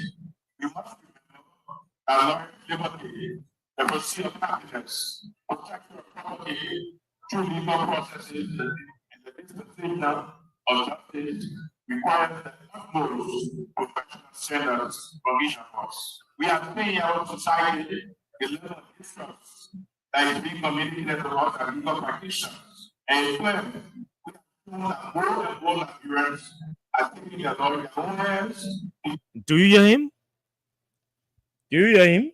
Listen, let me take it back. And the dispensation of justice requires the utmost professional standards from each of us. We are seeing in our society the level of mistrust that is being communicated. We are seeing in our society the level of distrust. Legal practitioners. And when we have shown that more and more Nigerians And in turn, it has shown that more and more Liberians are taking the laws in their own hands because of lack of confidence and distrust for our legal system. Let's ask ourselves how each of us in our individual capacity as a judge, magistrate, prosecutor, civil solicitor, can contribute to this. So the Minister of Justice said, as they conclude in Bon County, they should ask themselves how each of them are contributed to this level of distrust and the lack of confidence in the justice system. That's what he says. Right after that, he returned to Monrovia and issued an opinion contradicting what the Supreme Court had interpreted in the case involving Speaker Kofa. When you talk, you say, do what I say, but don't do what I do. The Minister of Justice is on record for violating, misinterpreting, abusing public trust. The Minister of Justice is on record for applying jungle justice in the very community where he lives. Hotel Africa Road. The man driving going, he just stopped the car, issued an instruction to the police. Everybody who gets speaker in the street, you arrest all these people and you destroy them. They're not supposed to be. You Minister of Justice, if you have issue with people having the speakers in the street, is that how you give instruction that you arrest the speakers, put everything, you destroy them, and you get in your car and go? People using the speakers to do business, to market their businesses. He gets in his car and go. Those people had to beg, and negotiate like they did not belong to Liberia. If the Minister of Justice can issue that order, what do you think in his absence will a police officer do? What do you think in his absence will a police officer do? The police officer will do worse than what that Minister of Justice did because he sees that as the right way to go. The police officer will see that as the right thing to do. The fact that the Minister of Justice will order the arbitrary arrest and seizure of somebody's property. Tomorrow, that police officer gets drunk or gets broke, he goes to that same place and arrest or siege all the people's speakers, impound them or park them somewhere and start demanding money. Because his bossman has shown a lesson. His bossman has said to him, this is the right way to go. That's how lawlessness starts. And we almost talked about this thing. Check it around. Who do you see violating laws? Where do you see it starting from? Do you think if Yeke Koluba had broken into Richard Kun's car under the discussion or under the guise that, oh, we are in a political fight and everything, don't you believe that by now Yeke Koluba would have been dragged from that place, maybe probably bought the on the instruction of Richard Kun? But Richard Kun does it, everybody quiet. Because Richard Kun from UP. So a good. For UP, a good. From the other side, it's bad. That good standard we set for our country. The person that in power, anything that person does, or anything people who are connected to that person do, it is right. It is right. But when the people from the other side do the same, it is wrong. I can always say to you, on this platform, we encourage disagreement, and we encourage disagreement. Not everything the people who on the platform watching, they don't have to agree with you. But when you come here, your mind born you good, your party born you good. You come from the street, you don't train. Maybe you serve rare, like they won't call Jerry and the coin. Serve rare. All we do is we block you. We first delete your comment and block you. This is a privilege to be here. It is not a right. It is a privilege to be here. You are not forced to be here. But when you come here, you can misbehave. We just block you, yeah? Okay, you maybe your man, your partner treat you good, or maybe you are self-reacher, so you didn't go through any formal training. When you can't argue, we just deal with you and block you. You lose the privilege. Go to Unity Party FM, it is anything. Go to Unity Party, anything, you go there, yeah? Yeah, pa. And nothing happen. Yeah, so we're not gonna waste our time. We just delete your comment and block you. You can't disagree. It's welcome. Every day I will say disagreement is welcome on our Facebook Live. Disagreement is 100% welcome. That place is meant for you to exchange your views. When you come and start disrespecting other people, you start using invectives, that means you're not qualified to be there. You see, you people begging us every day. My man will beg you. You're just adjusting your content. We get a problem when you're criticizing or and all of that. But you just spare the paper small. The pressure too much, the tension too hard. Just shift from the paper, at least to the public officials too, the heads of entities. Because somebody made to cause a problem for the paper. People in executive mansion talking to us.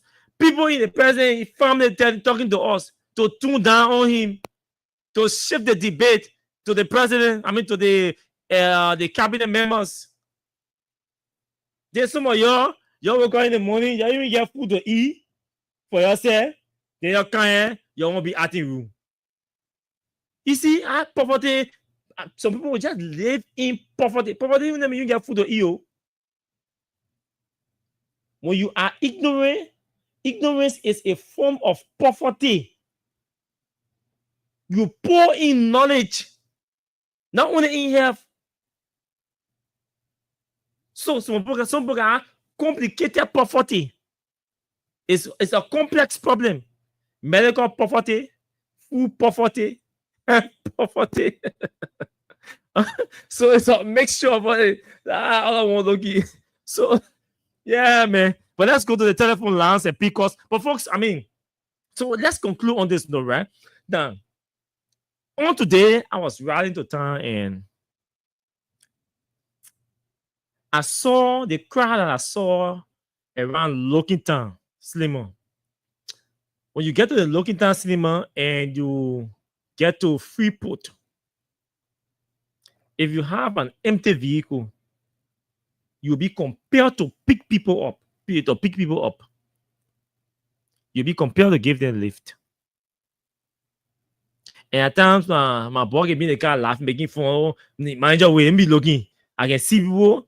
Let me be looking for CDC people. Let me because I UP government. I didn't want to support the government. I didn't want to take motor back. I said, maybe you don't get that other thing. We'll be having argument in the car.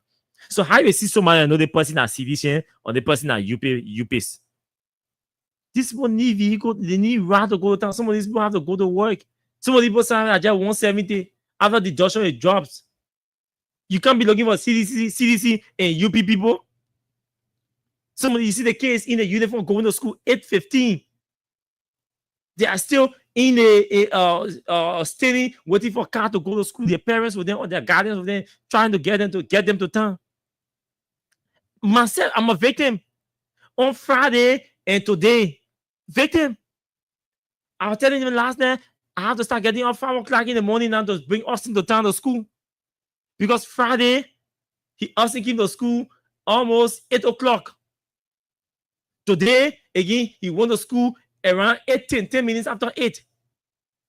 Because what? The traffic. They reconditioning the road, so the traffic. Then no motorbike is allowed to come to town. It means we are compelled to stay in the traffic. Before, I would just get down from the car, park it, Austin, I get on motorbike, I carry him on campus. But for now, no, there's no option, there's no alternative. There's no alternative. So we are compelled to one, stay in the traffic, then two, go to campus the time we are supposed to reach. So me, I have to start working at 4:30 now to drive from Broadway to town to avoid the traffic. That's what it means beginning tomorrow. So now they think that not only UP people or CDC people are affecting it, and we told them during the election, we say, hey, if you elect Mr. Bwaka to come to power, if Mr. Bwaka institutes or initiates bad policy, it's going to affect everybody, not only seditious. If Mr. Bwaka comes to power and he cannot do what he promised to do, it's going to affect everybody, not only seditious. Today, what do we see happening? We do not have public transport, active, effective public transport. The NTA is one of the most ineffective public entities in the country. Good that I'm on record for chastising the very government that I supported, the CDC, when NTA issue with our whole Habib Macaulay man. So thank God on record for this agreeing and criticizing the way Habib Macaulay handled that place. The UP saw on those were part of the issue that UP said they were coming to rescue. 1 year gone, this is the second month in the second year, and we are hearing nothing from the NTA. Now, you took a hasty decision to ban motorbikes from coming to the capital. To you, that's a good decision for me. If I were in that room, I would never have supported that decision. The police carelessly handled the situation that led to the accident. The police must always be willing to take responsibility and offer public apology. You can be wrong, then you won't get vexed. That's what happening with the police now. The police is saving face. The police is wrong. And you see, these kinds of situations should not just be investigated by the police. We need an independent body to investigate offenses, traffic offenses or traffic violation, independent of the police. That's why I remember in 2018, when I just left the radio, I was recommending that the professional standard division of the Liberia National Police be detached from the police. And that place should be appointed, it should be a whole commission appointed by the president. Meaning they will not only investigate only police violation. So they will start investigating all security, paramilitary violation. So if fire service has professional standard, take it from there. Bring it in one space. If the police has professional standard, take it from there, bring it in one place. DA, take it from there, bring it here. Immigration, take it from there, bring it here. Put all the professional standard division from all those security entities, make it a commission, a professional standard commission, and then appoint people there to preserve over that place independent of those entities. Because I say this to you, most of the cases that go to professional standard, they can be most of the people can lose their cases. Most of the people can lose their cases. For me, it's not making any impact. Who goes to investigate that traffic violation? Who goes to investigate it? But there are complaints about professional misconduct. So we extract the professional misconduct from there because the scientists are saying it is because of the professional misconduct of one or two officers that led to the accident. So while the police is investigating the traffic violation or the accident part has to do with the traffic management of the traffic, we take the professional aspect or the professional aspect from there, professional conduct aspect from there, and turn it over to the professional stand-up commission to investigate. There are two claims. The motorcyclist say that you're the cause of the accident. You kept running behind the motorbike man. Oh, instead of allowing the man to park, you kept running behind him. And you push the man into this thing. The man ran on the bus. The bus did not have a good brake, or they ran in the man. Who's telling the real story? The motorcyclist versus the police. Then we take the very case to the police to investigate. Where's the independence? So everything that has to do with professional misconduct of this paramilitary, you turn it over to that professional stand-up commission to address paramilitary issues. The same way you go there, the military people got the Code of Military Justice, you get that on there. Code of conduct to address those issues for public officials. We need that for the military, for the security people. So we need to detach that. It's important. Nobody goes to the police for investigation against a police officer and feels comfortable. They know that the first thing they know, they're not going there to get justice. Because the police people may compromise the investigation to favor or to shield their fellow colleague who's accused of the crime or a violation. So that thing they're doing it, they think what the government is doing with the police, I think, in my mind, we need an alternative before implementing that thing. Public transport is sick. It's dead. How many public buses do we have? How many buses can empty a bus of? How many?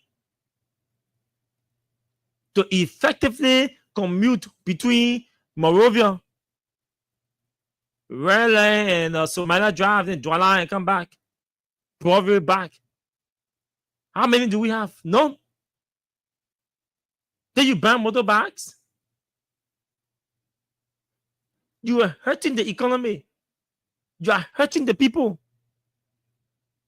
That is not a solution. It is not a solution. It has never been a solution. George Weah came and lifted the ban. UP came and reinstated the ban. But under PLA, it was never reinstated. They don't only say, wear your slingers, wear your helmets, and wear your reflection jacket. Make sure your bag is registered and insured. You must have a license to drive or to ride a bike. The people protested, they got all those things. They come to the city now. He said, because of accident, don't come to the city. So the day, you know how many of the yellow buses have had accident right at that bridge? Those yellow buses will run into cars, run into that bridge on many occasions. Why you can't ban the yellow buses from coming to town? Taxi drivers will have accident. Why can't you ban them from coming to town? Keke will have accident. Why are you not banning them from coming to town? One way is motorcyclists, they will treat them different way.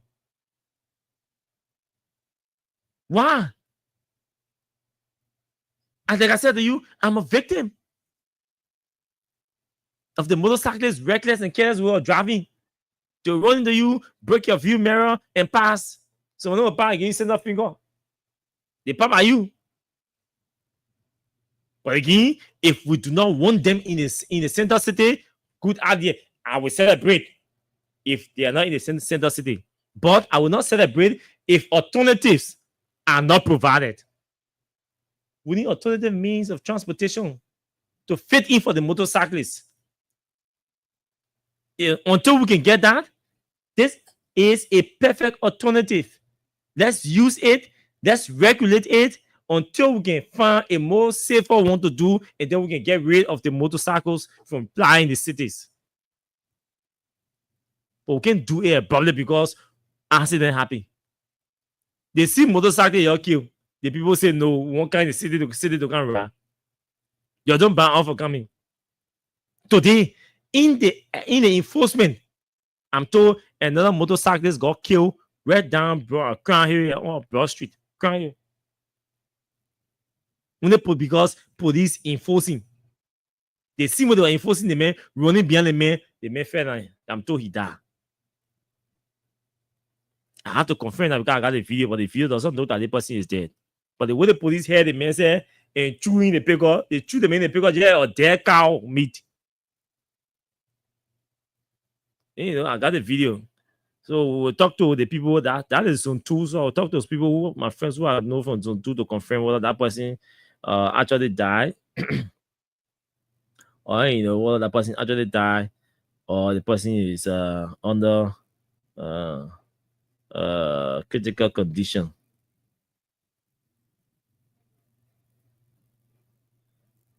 Yeah.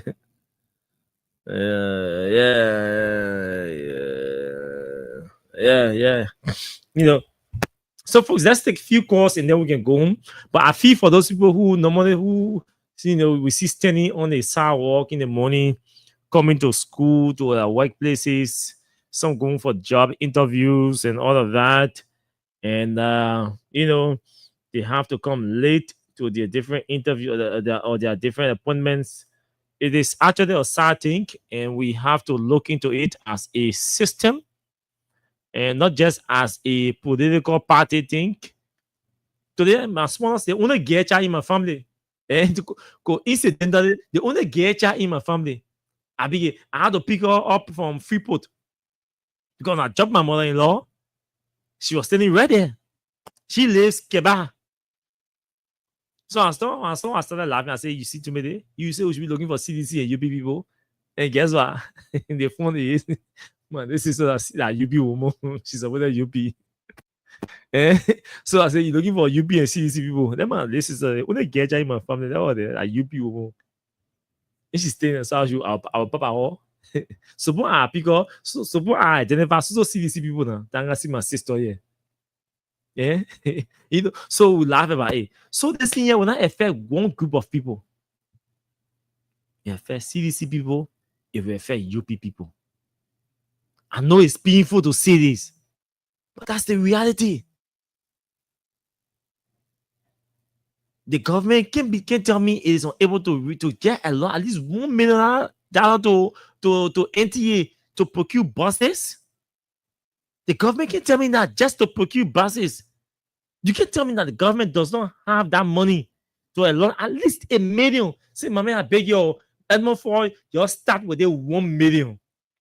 We add $200,000 on it to cover up for maybe shipment and all the other things, and then we will let the Ministry of Finance to give you duty free.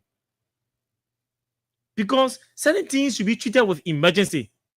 For the purpose, I mean, if you want to treat this with emergency, then you have to do waiver. So government has to give waiver. At least, government to government or government to company negotiation, move in NTA, go to these manufacturers, they manufacture the buses for you to suit your environment, and then you can just sit down, go to the banks, do payment plan, get the Ministry of Finance to approve it, to create consent. The government serves as a guarantor. You go, the company will manufacture the buses for you, ship them to you, you do maybe 30% payment, and in the next budget year, you do 30%. Before the year ends or the sales year finish, we have at least 20 or 25 buses here. You finish paying for the money. In the next government even come for the good reason, the next government will pay. We'll just review the procurement processes and whether it went through the right process and everything, and they'll continue the payment. They'll continue the payment. But I don't know how many people they scare or they don't know their way out and all of that. So we inconvenience the masses, the mass base of our people who stood under the sun, under the rains to ensure that we get elected. And we see the problems, we know the problems, we identify the problems, and we don't find solutions to their problems. If elections were to be here tomorrow, we will go back to them and ask them to come and make the same sacrifice to have us re-elected when we have not done anything to impact their lives. The living conditions remain the same. They are still laying under your vehicles to get jobs. They are still accusing you of loving to their wives and paying them huge amount of money when they who struggle with you cannot get jobs. This is the same thing. They are still telling you to marry shop and begging you for your balance beer or wanting to share beer with you. Just go home. Because they feel comfortable being around you as their leaders. When will you make them leaders too, that other people will go to them and want to drink from them and share drinks, share food on the table with them? When do you create that opportunity for them? When? Should they always be beggars to you? And you think that's leadership? Hey, we have to come to your senses. You have to come to your senses, officials of government. No, always I'm speaking, I love to use we because I want to be a collective thing. I want the conversation to appear like a collective thing. So I want to put myself in it. A collective engagement. So we have to come to our senses. The people who believed in you yesterday when you were not in power must be made to believe in you today when you're in power. They can clap for you yesterday out of power. Today, then they boo you. That's a disgrace. Good evening to you. Let's hear you. Hello. You're live. Hello? You're live. Please go ahead. Yeah, I'm John calling from 540. 540. Yeah, Congo Town. Okay. Yeah, thank you. Thank you for the topic on the discussion the evening. Okay. You know, we just finished for our brother. Okay, that Austin here. Oh, okay, Austin, come on. Sorry, Austin. Okay. Yeah. You know, our brother there on Peace Island, yeah, they work. They circulate leaders and so the men were collecting money from our circulate during the election time, and they were running Joseph Boakai campaign. So this time when I'm going to Banzai Hospital area, when I see the police running behind them like animals, I can feel for them. But equally so, it's good for them. Because we told them that the government was not in their interest. And they never listened to us. So we inside, and we'll continue to be inside for the next 5 years. We're going to be inside for the next 5 years. We pray we don't be inside for the next 5 years. Oh, we pray to God we don't be inside for the next 5 years. Hello? Good evening, Austin. Let's hear you, my brother. Yeah, I call you from Jakarta. Listening to the different talking points in relation. Who is this? Who is this? This is Hussein. Oh, my man, long time. How is your new job? Around by his grace in the private sector. We are not in government. Congratulations on your new job. Go ahead. Anyway, thank you. Yeah, been a little while. But in relation to hello, Austin, can I? Yes, you're live. Go ahead. Yeah, so in relation to the motorcyclists, I mean, I think when you see the reasons to, reawaken the ban on them. But why it is true that we need to talk to government to have reconsiderations on our brothers, but we also have to look at it on a holistic point. Austin, you are here, and I think you drive around the city. You see sometimes how brothers become very arrogant.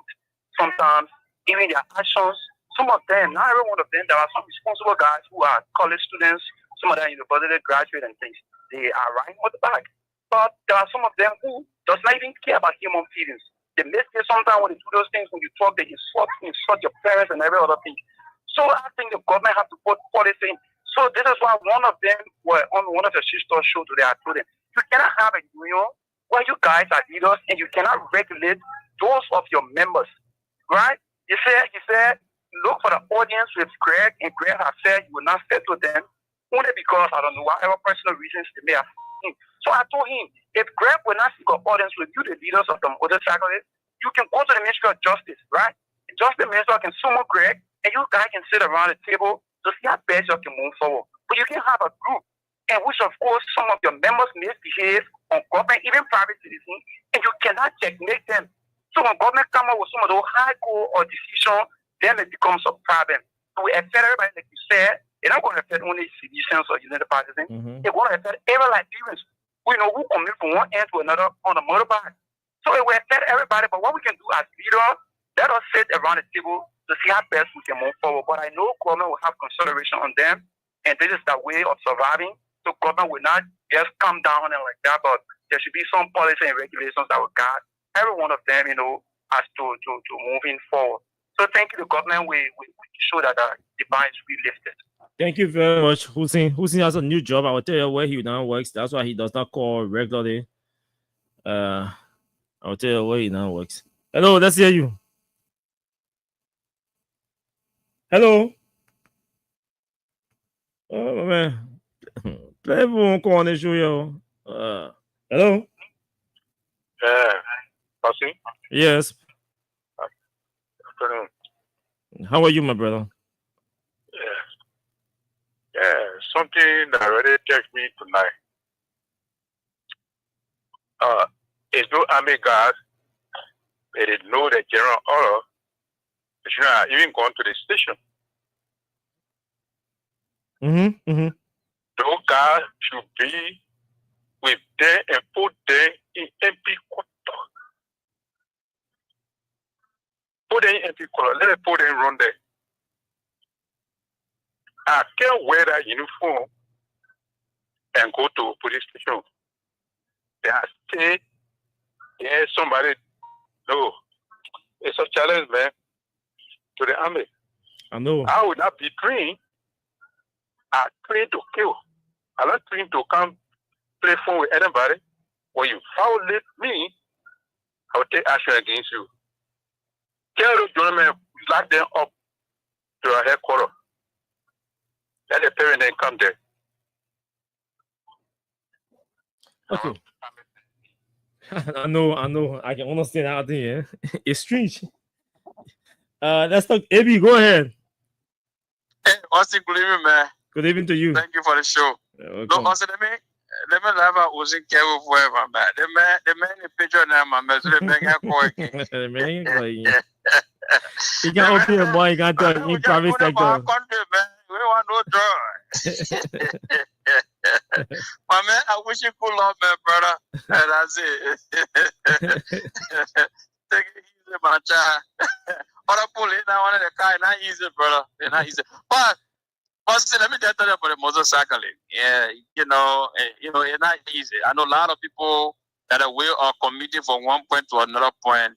But I think the government should have authority before even banning these guys from coming, central town. Because if everybody focus point is, Central Moravia. Yeah, sure. All the activities. Everybody got to come to Central Moravia. Yeah, everybody activity down there. Because all the government agencies, almost every one of them there, beside the ministerial complex.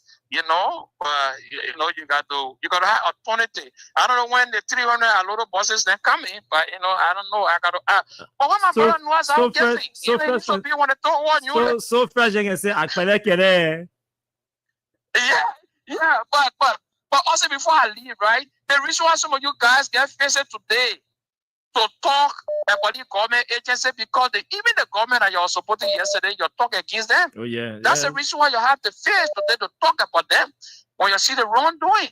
That's why even you supporting somebody, but when you see the wrong, you must talk about it. So tomorrow when it happens on a different person, you have the face to talk about it. They will not say, oh, my man, don't talk because it happened yesterday. You're supporting that man, you didn't talk. That's the reason why you have the face to do your talk. But why our brother Noah's out guessing? I can hear you now. Noah is rescued now. Noah now has a government people, free gasoline, die. Breathe, Casca. You know, I'm telling you. Okay, my brother. Let me. Okay. Let me talk to this person who's been on the line. Thomas Kojo realized already. Yes, so we have to go. Yeah, that Patuba. Patuba, go ahead. Good evening. I'm fine. Thank God for you. May God bless you and may God guide you. Amen. Austin, with the farmer, we have some kind of farm that when you just see the grass or the stick that surrounded it, and if you brush it and you didn't go down where you will not see food to grow on your land. That's how the government do. They say they know how to brush. But it's some kind of farm, they get different position. They get land that when you stand outside, you can press. But it's a land that you will use hooker to root out before you get it soil. So they know how to brush on top of the grass, but the root is not pick it out. So they will not reap what they sow. Thank you. May God bless you. Thank you very much. Okay, so folks, we actually have to go at the moment. So I'm receiving some messages. Let me see whether I can. No, I think we have to go. Man, we've on 15 minutes. We'll talk about that tomorrow, folks. No problem. Let's go. Let's just go. We'll talk about that tomorrow. The military folks are not happy. Hands whip your hands whip your. Come on. And all of that. Yeah. Okay, let's go. And the John security won't do blah blah blah. We'll talk about that tomorrow. Thank you, Chief, for the information.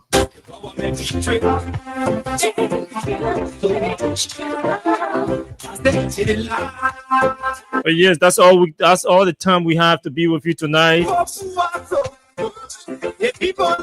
Yeah, at Freedom FM, there is no perfect person at Freedom FM. There is no perfect voice here. We strive, we struggle to give you the fact. That's all we're interested in. Once what we say to you is factual, we're not lying on anybody, we're not misleading our audience. We remain proud of ourselves. So until we return tomorrow, let me say thanks to all of you for watching. Let me say thanks to all of you for following us religiously and believing in what we say. Until tomorrow, by God's grace, do have yourselves a pleasant moments in your respective areas.